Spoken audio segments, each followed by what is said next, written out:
நீதிமொழிகள் 4:20 என் மகனே, என் வார்த்தைகளை கவனி, என் வசனங்களுக்கு உன் செவியை சாய். கர்த்தருடைய வார்த்தைக்கு எப்பொழுதும் நம்முடைய செவிகள் திறக்கப்பட்டிருக்கணும்.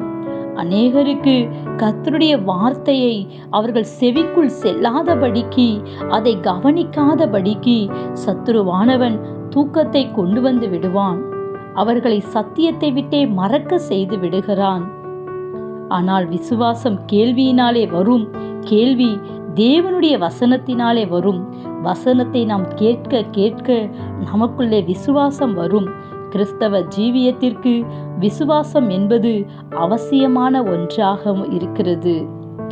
அது மாத்திரமல்ல, கற்றுக்கொள்ளுகிறவர்கள் போல என் செவியை அவர் கவனிக்க செய்கிறார் என்ற வேதத்திலே நாம் பார்க்கிறோம். இன்றைக்கும் கர்த்தருடைய வார்த்தை நமக்கு என்ன கற்றுக் கொடுக்கிறது என்று கவனத்தோடு கர்த்தருடைய சத்தியத்தை நாம் கேட்கும் பொழுது கர்த்தர் நம் வாழ்விலே கிரியை செய்ய வல்லவராயிருக்கிறார்.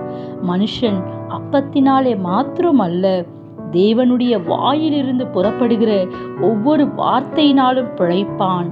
Have a nice day. God bless you.